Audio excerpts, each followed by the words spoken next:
With the tragic losses at the end of Avengers Endgame, and of course, a real-life tragedy, the MCU has lost some of, if not all, of their most popular characters. So as Kevin Feige tries to rebuild and gets ready to assemble a new team of Avengers, let's get real about who the most popular MCU characters are today. Because I think Kevin Feige is wasting his time with a lot of characters that just don't have that it factor. So, I'm talking about not only characters that fans like right now, but have the ability to get excited about, right? Like, things might not be perfect right now, but there is a path forward. So stop wasting our time with the other characters. Now, this is my top 10 list, and I'm, of course, very excited to see your own top 10 lists down below. Good luck. There is a ridiculous number of MCU characters to choose from these days. It's too many, Feige. So here are my 10. Number 10, Moon Knight. Even though his Disney Plus series was uneven, who didn't fall in love with Steven by the end of that show? Oscar Isaac did a brilliant job creating two very different personalities, characters that felt like two different people. They felt like brothers. It was incredible. And I think we're all curious to see what will happen now that a third personality, the Spanish-speaking hitman/driver Jake Lockley, will do now that he's on the board as well. We got to see that play out. Plus, he has great chemistry with Layla, aka the Scarlet Scarab. A lot of great couples in the MCU right now, which is interesting because the MCU has always been very short on romance. And they're not really capitalizing on their great couples, but they're there. They're there. The costumes for both these characters are fantastic. And while the action scenes were subpar, that's just Disney Plus for you. I'm sure it would go better somewhere else. Fans, I think, are excited about Moon Knight returning. I am, really. Number 9, and this is my list. All right, number 9, Namor. Now, that's how he pronounces his name, although sometimes in the comics it's Namor.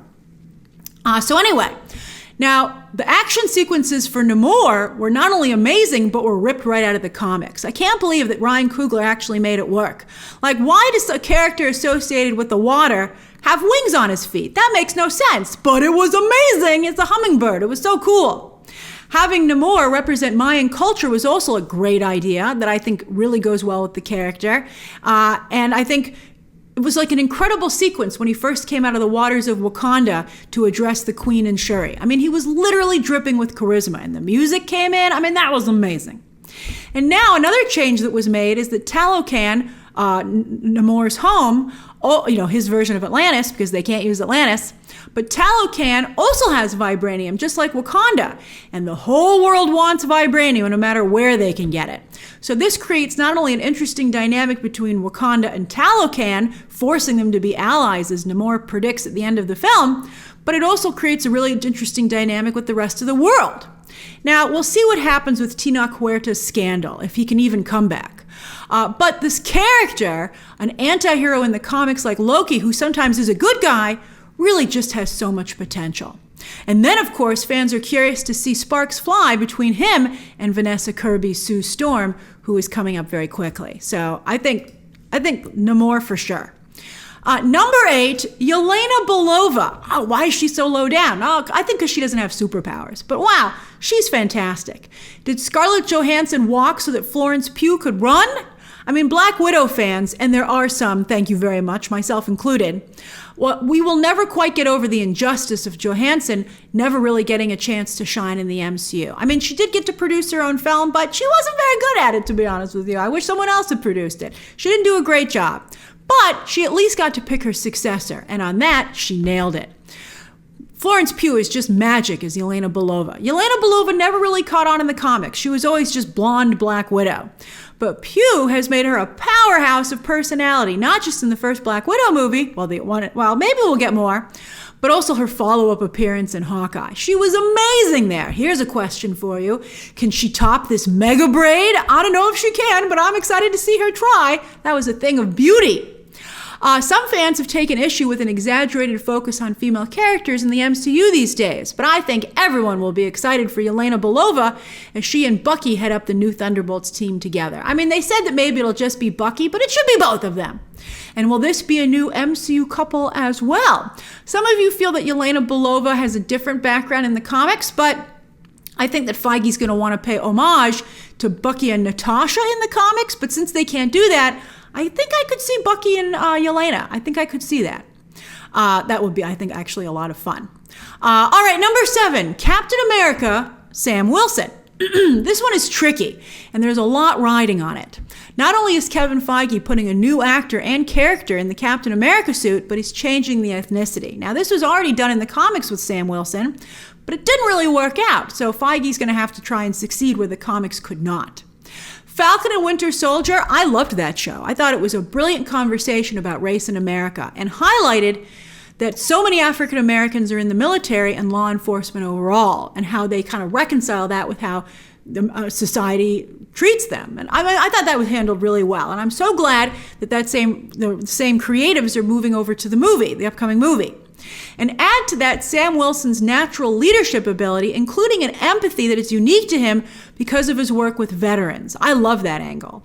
And it's very exciting to see him get a standalone film. And, Chris Evans has been really wonderful in supporting Anthony Mackie.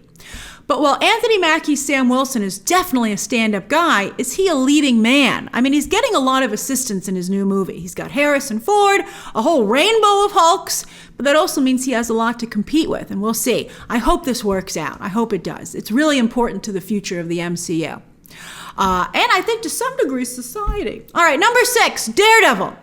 While Vincent D'Onofrio has found his MCU transformation hard to recover from, oh, that was bad. Charlie Cox is so great as Daredevil / Matt Murdock that you just can't bring him down. It doesn't matter how silly you make the character, he's still fantastic. Although Daredevil was never silly in the comics. I mean, with the Kingpin stuff, you're like, I guess it's comics accurate, even though we hate it.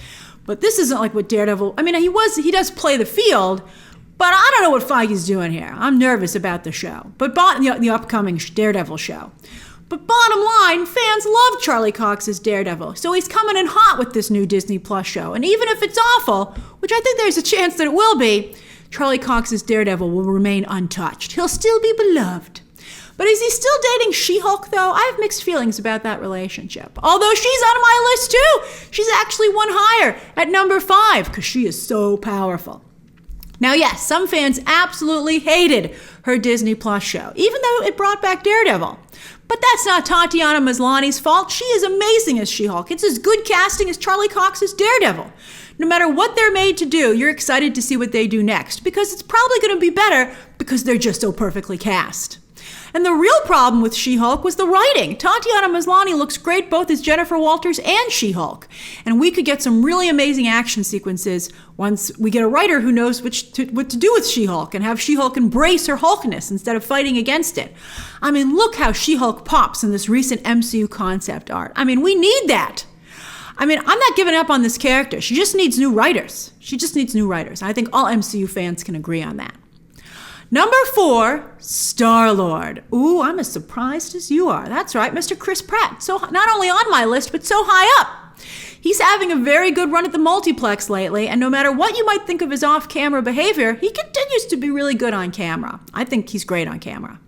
And when Guardians of the Galaxy Volume 3 broke up the team, sent Peter Quill to Earth, and then said that StarLord will return, I think all of us found our interest piqued as to what a new chapter might look like for Peter. No more Guardians, no more Gamora? Could he bring his ability to switch between alpha and beta male energy? That is so what Chris Pratt does. One minute he's an alpha, the next he's a beta, back and forth. It's incredible. But maybe that's what the new Avengers team needs. I think it might. Although, can anyone write StarLord but James Gunn? I mean, let's not forget how annoying the character was made in those previous Avengers movies. He had a lot of explaining to do. He made a lot of mistakes. All right, number 3, Wanda. Kevin Feige continues to sleep on what has already proven to be a huge powerhouse of a character. Immensely popular, not just with WandaVision, but the real secret magic sauce for Multiverse of Madness. I stand by it. Now, unfortunately, real damage was done to the character by that movie totally ignoring all the character development in WandaVision, because the 2 guys who made that movie totally didn't watch WandaVision, which is infuriating. But Multiverse of Madness was still an important flex because it leveled Wanda's powers up. So now she has the amazing backstory and character development, but also the visuals. So she's ready to go. Now, in the comics, Wanda has been overshadowed by her children, particularly Billy, aka Wiccan, and he's about to join the MCU himself and is taking up time that maybe could have gone to Wanda, quite frankly. But I like Billy too. I want to see them both succeed. I just don't want to see Billy succeed at the cost of Wanda. Hopefully, with the West Coast Avengers hardly explored still, we can still have some Wanda-centric adventures. I mean, she's definitely not done. Why can't she be on the Avengers team? She's on the current Avengers team in the comics.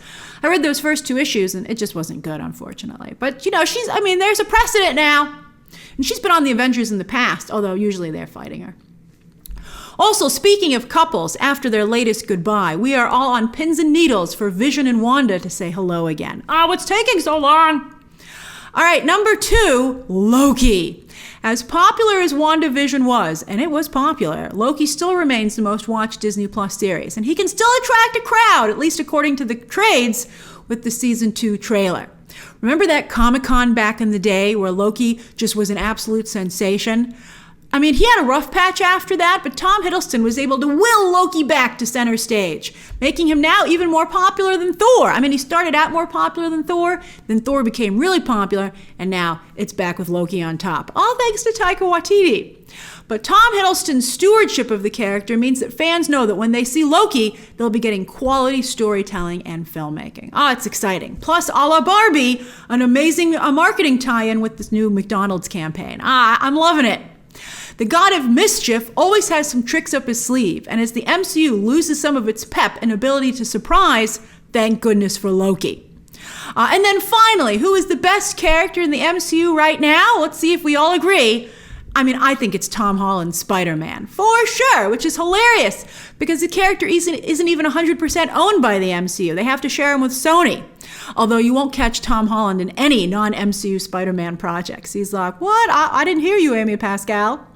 But Holland has just been magic in this role, a lightning rod with fans, a level of popularity not seen with any other character in the MCU. I think only maybe Wanda and Loki come close, but no one can touch Tom Holland's Spider-Man. And while his trilogy was amazing, with an incredible finale bringing all the Spider-Men together, he's now on the cusp of finally being out of school. Hooray! There's so much potential in that end sequence for No Way Home that puts Tom Holland's Peter Parker on track, again, finally, to line up with the current version of the character in the comics. It's just so exciting. And while he'll likely have another MCU character guest star in his next adventure, it would be great to see more Spider-Man-y stories, right? That's been, the Iron Spider has been a big complaint. However, you could still have some pretty amazing MCU guest stars going forward. I mean, I think that formula works for Spider-Man, and he has the possibility of having his best guest stars ever. I'm talking a live-action Miles Morales, right, after the popularity of the animated movies and PlayStation games, where they team up in those PlayStation games. And Tom Holland has already said he loves Miles Morales, so that would be incredible. And then how about whoever ends up as Johnny Storm in the Fantastic Four, a longtime friend of Peter Parker as well. In fact, Spider-Man has even been a member of the Fantastic Four, including that famous baghead costume. That's where that comes from. So Spider-Man has a very bright future in the MCU. I think he is the most popular character right now, and Tom Holland doesn't want to go anywhere either, so it's all good. So that's my list of the top 10 MCU characters right now, and I'm excited to hear your own thoughts and lists down below. Share your thoughts, subscribe today, and of course, as always, you can check out some more videos right now.